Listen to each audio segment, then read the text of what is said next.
بسم اللہ الرحمن الرحیم۔ السلام علیکم، کیسے ہیں آپ سب؟ امید ہے کہ سب خیریت سے ہوں گے۔ الحمدللہ میں اور میری فیملی بھی خیریت سے ہیں۔ اور آج کا آپ نے ولاگ دیکھا ہوگا، دیکھا ہے اور دیکھنا ہے۔ اس کے اندر لاسٹ میں جو ایک مس ہیپ ہوا، آپ لوگوں کو پتہ لگ جائے گا اگر آپ نے پورا ولاگ دیکھا ہوگا۔ تو اس میں جو ونڈو اپڈیٹ اس کو ریکوائرڈ تھی، وہ ایک ریکوائرمنٹ کا تھا کہ آپ نے اس کی یہ اپڈیٹ کرنی ہے، اور دوسرا جو تھا وہ یہ آپشن تھا کہ ریمائنڈ می لیٹر۔ تو جو ہے میرا جو ہے ماؤس جو ہے وہ بھی اسٹک ہو گیا تھا، اس وجہ سے وہ اس کو کر نہیں رہا تھا، اس کو کہ اس کے اوپر کلک کرتی اور وہ آگے چلتا تو مجھے پتہ لگتا۔ تو وہ ذرا میں پریشان ہو گئی تھی، لیکن شکر ہے کہ وہ ماؤس تھوڑی دیر بعد خود ٹھیک ہو گیا، اور پھر اس کے بعد جو ہے میں نے اس کو ریمائنڈ می لیٹر پہ کیا تو وہ لیپ ٹاپ سٹارٹ ہو گیا، اور اب انشاءاللہ میں آپ کے لیے یہ ریکارڈنگ شروع کرنے لگی ہوں۔ چلیں اس کے ساتھ ہی اب شروع کرتے ہیں۔ باتیں بہت زیادہ ہو گئی ہیں، باقی باتیں جو ہیں وہ ولاگز میں ہوتی رہیں گی۔ ہاں، ایک اور بھی ہوا تھا، اور جیسے ہی پھر وہ ٹھیک ہوا ہے، اوپر سے نادیہ باجی لوگ آ گئے۔ نادیہ باجی کون ہے، خالہ میشی کون ہے، یہ میری فیملی کے حصے ہیں۔ اصل میں خالہ نازیہ ایک بہن ہے، اور ان کے میں نے آپ لوگوں کو بتایا تھا کہ 6 بھائی تھے، 6 بھائی ہیں۔ تو ان میں سے کئی بھائی جو ہیں وہ پنڈی میں ہی ہیں، 2-3 بھائی پنڈی میں۔ تو وہ پھر ان کی فیملی وغیرہ آتی رہتی ہیں، بھی وہاں پہ جاتی رہتی ہیں، ہم بھی جاتے ہیں۔ میں اتنا زیادہ گھر سے باہر نہیں نکلتی، تو جو ہے یہ پھر آنا جانا لگا رہتا ہے۔ تو وہ آج سیٹرڈے تھا۔ نادیہ باجی جو ہیں وہ میری فرسٹ کزن بھی ہیں، جو دانش بھائی جو میری بہن کے ہسبینڈ تھے فوت ہو گئے ہیں، جو یہ ان کی بہن بھی ہے، اور ان کی جو شادی ہوئی ہے وہ خالہ نازیہ جو ہیں ان کے بھائی سے ہوئی ہے۔ تو یہ فیملی بہت قریبی تھی، تو وہ آتے جاتے رہتے ہیں، کافی دنوں سے ملاقات نہیں ہوئی تھی، تو وہ لوگ آ گئے تھے۔ اور پھر اس کے بعد میں نے پوری تیاری کی ہوئی تھی، سب کچھ آن تھا، سب کچھ بس تیار تھا، صرف ریکارڈنگ کی ضرورت تھی، اور وہ لوگ آ گئے تھے۔ اور اب وہ اس ٹائم 3:30 آئے تھے، اور وہ لوگ لگے ہیں 9 بجے، اور اب میں 9:25 پہ بیٹھ کے ریکارڈنگ کرنے لگی ہوں۔ لیکن سر نے اس کی بات کاٹ دی۔ کوئی دن کو رات کہے تو وہ رات تو نہیں ہو جائے گی، بدی کو نیکی کہنے سے کچھ فرق نہیں پڑے گا۔ اسی طرح محبت کو اس کی تعریف پر، اس کی پاکی، اس کی بے غرضی اور بے طلبی پر تولو گے تو پتہ چل جائے گا کہ محبت ہے یا ہوس۔ چیزیں اپنے نام سے نہیں خواص سے پہچانی جاتی ہیں، اور دعوے پڑتال کے بغیر بے معنی ہوتے ہیں۔ بعد میں اوتار سنگھ ان باتوں پر غور کرتا رہا۔ سر نے ٹھیک ہی کہا تھا۔ پھر مومن کے ایک شعر نے اس پر محبت کی کیفیات کی خوبصورتی کسی حد تک واضح کر دی۔ شعر تھا: تم میرے پاس ہوتے ہو گویا جب کوئی دوسرا نہیں ہوتا۔ پہلی بار یہ شعر پڑھنے کے بعد کئی دن تک اوتار سنگھ اس شعر کے طلسم کا اسیر رہا۔ اسے اس شعر میں ایک جہان معنی آباد نظر آتا تھا۔ یہ تھا محبت کا احترام اور اس کی پاکیزگی، خلوت، ایسی تنہائی جس میں کوئی بھی نہ ہو، تب محبوب آ جائے، جسمی طور پر نہیں، خیالوں میں، تنہائی میں محفل ہو جائے اور آلودگی کا شاہا بھی نہ ہو۔ وہ ایسی ہی محبت کا تو متمنی تھا۔ مجھے محبت، سچی محبت کب ملے گی؟ اس نے خود کلامی کی۔ اسے نہیں معلوم تھا کہ محبت اسے ملنے ہی والی ہے۔ امتحان ہونے والے تھے۔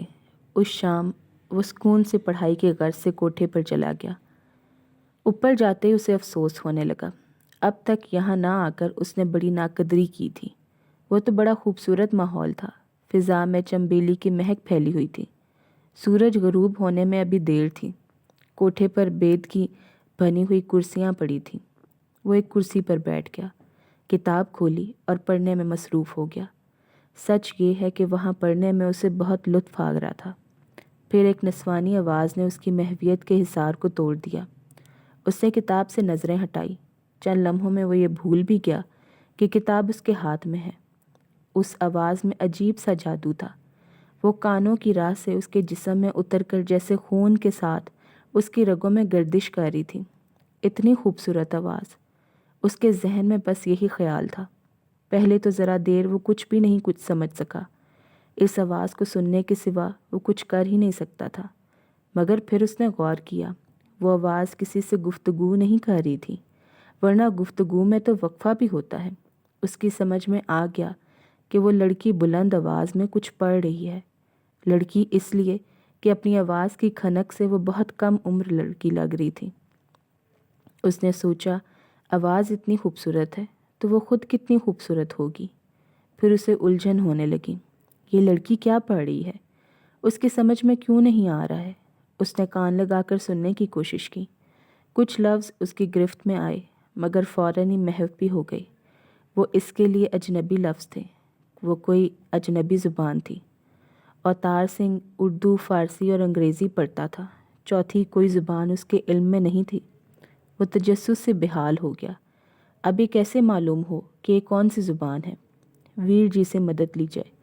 مگر وہ جانتا تھا کہ پڑھائی میں ویر جی اس سے پیچھے ہیں تو ماسٹر جی، لیکن نہیں، ان سے حجاب کا رشتہ تھا، وہ یقیناً بتا سکیں گے کہ یہ کون سی زبان ہے، لیکن ان سے پوچھا نہیں جا سکتا تھا۔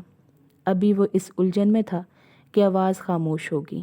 ایسا لگا جیسے پوری کائنات خاموش ہو گئی ہے، لیکن نہیں، ایسا نہیں تھا۔ پروں کی پھڑپڑاہٹ سے فضا گونج رہی تھی۔ اس نے سر اٹھا کر دیکھا، جھٹ پتے کا سامان تھا، جھٹ پتے کا سامان تھا۔ پرندے بسیرے کے لیے واپس جا رہے تھے۔ ذرا دیر میں وہ آواز ابھری جو ہر روز اس کے جسم کی تمام طاقت کو ٹانگوں میں لے آتی تھی، اذان کی آواز۔ یہ آواز سن کر اس کے قدم دم بخود خود بخود اٹھتے تھے، حرکت میں آتے تھے۔ اندر کوئی تلقین بپھر کر اٹھتی تھی، کوئی کہتا تھا تجھے بلایا جا رہا ہے، تو جاتا کیوں نہیں؟ وہ خود بخود چند قدم چلتا تھا اور پھر مضطربانہ انداز میں چھوٹے سے دائرے میں ٹہلتا رہتا تھا۔ اسے نہیں معلوم تھا کہ کون اسے بلا رہا ہے اور اسے کس طرف جانا ہے، مگر اس شام وہ تلقین بہت دھیمی، بہت کمزور تھی، شاید اس لیے کہ اس کے مرتکز حواس پر وہ آواز چھائی ہوئی تھی جو اس نے ذرا دیر پہلے سنی تھی۔ اجنبی آواز، دوش پر اٹھائے ہوئے وہ آواز اب بھی اس کی سماعت میں گونج رہی تھی۔ اس کی موجودگی میں باہر کی آوازیں دھیمی پڑ گئی تھیں۔ وہ ہاتھ میں کتاب لیے دیر تک وہاں بیٹھا رہا، منتظر کہ وہ آواز پھر سنائی دے گی، لیکن ایسا نہیں ہوا۔ وہ ایسا گم تھا کہ اسے اندھیرے کا احساس بھی نہیں ہوا، ورنہ وہ اٹھ کر لائٹ تو جلا لیتا، اور تو اور اسے ویر جی کے آنے کا احساس بھی نہیں ہوا۔ بھائی تم یہاں بیٹھے ہو اور میں تمہیں ڈھونڈتا پھر رہا ہوں، وصال دن کے لہجے میں شکایت تھی۔ کیوں ڈھونڈ رہے ہو ویر جی؟ اوتار سنگھ نے کھوئے کھوئے لہجے میں کہا۔ وصال دین نے حیرت سے اسے دیکھا۔ کھانے کے لیے بھائی؟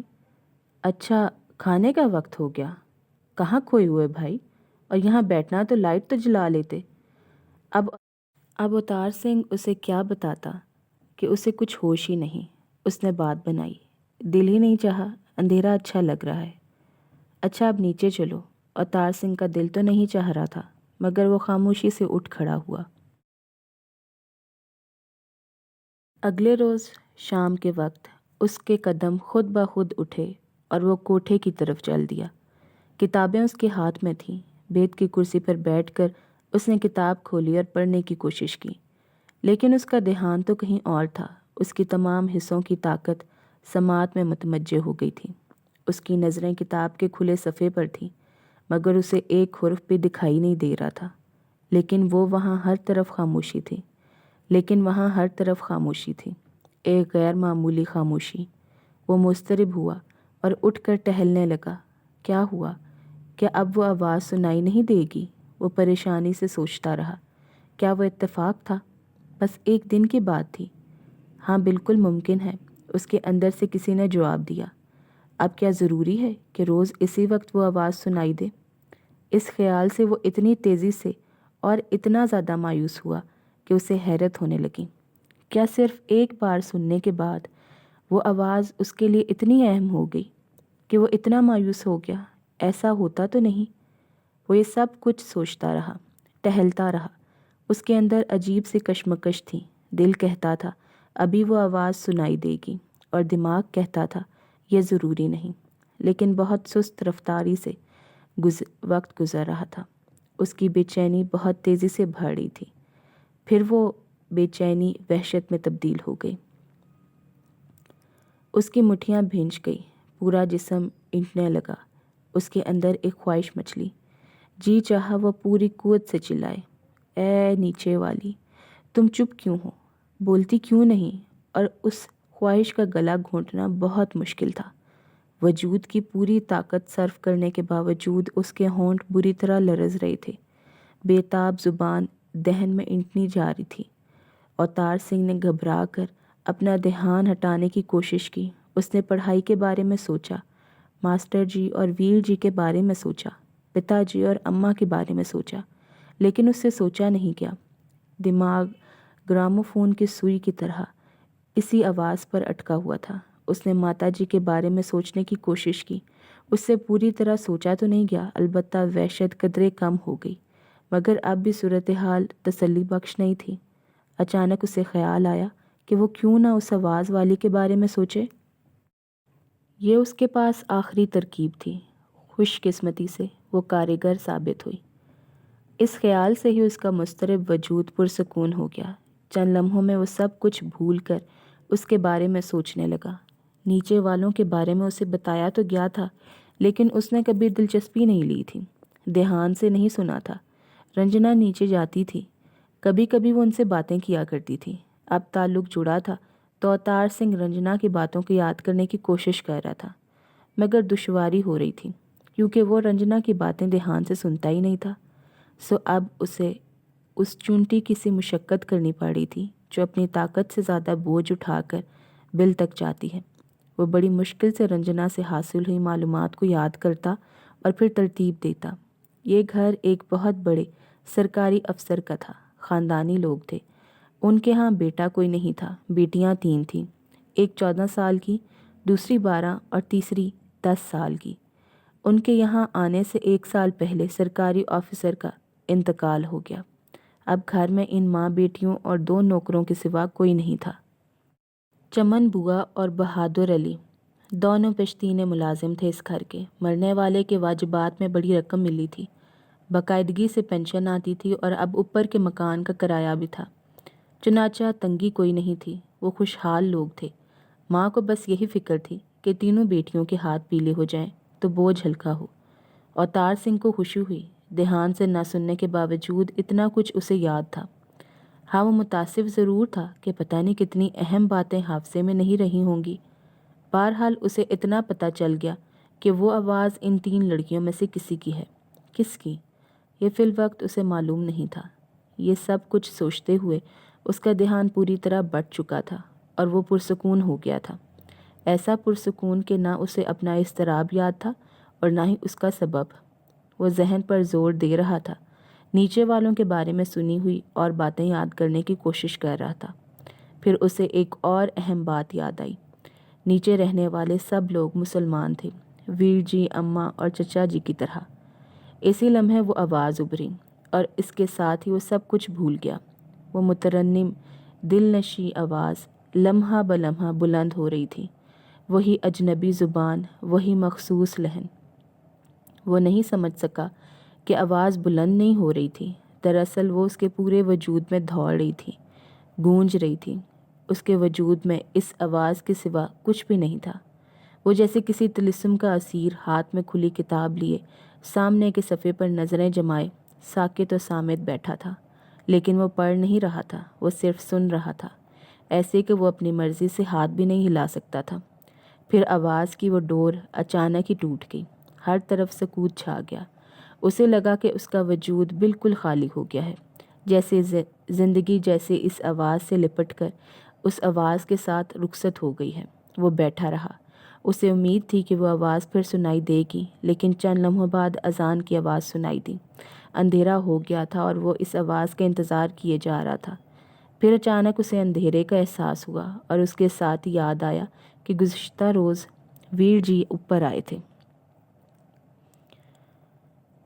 اور انہوں نے کہا تھا لائٹ ہی نہیں جلائی، تو لائٹ جلانا اب ضروری ہے۔ اس نے سوچا یہ ضروری تھا۔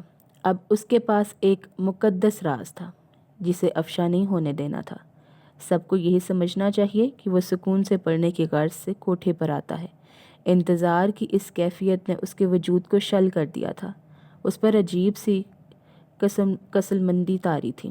اٹھنا اور کچھ کرنا تو بہت دور کی بات ہے، ایسے میں تو انگلی ہلانے کو بھی دل نہیں چاہتا، لیکن بات اپنے مقدس اور محترم راز کی پردہ داری کی تھی۔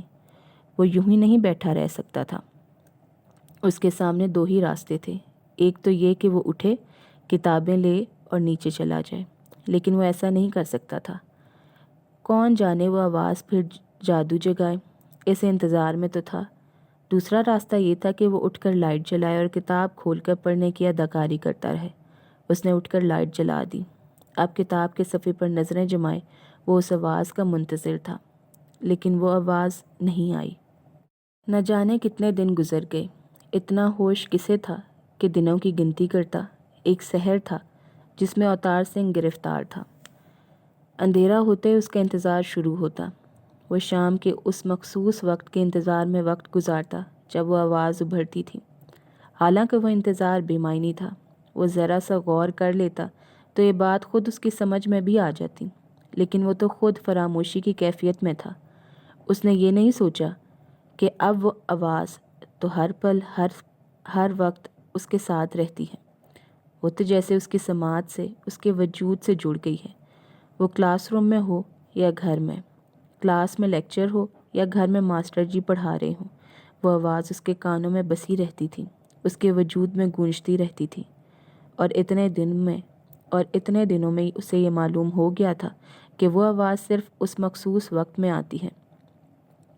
اس کے باوجود اس کا بس چلتا تو وہ 24 گھنٹے کوٹھے پر بیٹھا اس کا انتظار کرتا۔ اس انتظار میں ایسی انوکھی لذت تھی جس سے وہ پہلی بار آشنا ہوا تھا۔ ابتدا میں آواز سنتے ہوئے اسے جھنجھلاہٹ ہوتی تھی، اس بات پر کہ وہ زبان ادا کیے جانے والے الفاظ اس کے لیے اجنبی ہیں۔ کاش وہ ایک ایک لفظ سمجھتا، تب تو کچھ اور ہی بات ہوتی۔ لیکن چند دنوں کے بعد یہ احساس خود بخود مٹ گیا۔ وہ آواز اس پر یوں حاوی ہوئی کہ اسے کچھ سوچنے کا خیال ہی نہ آیا۔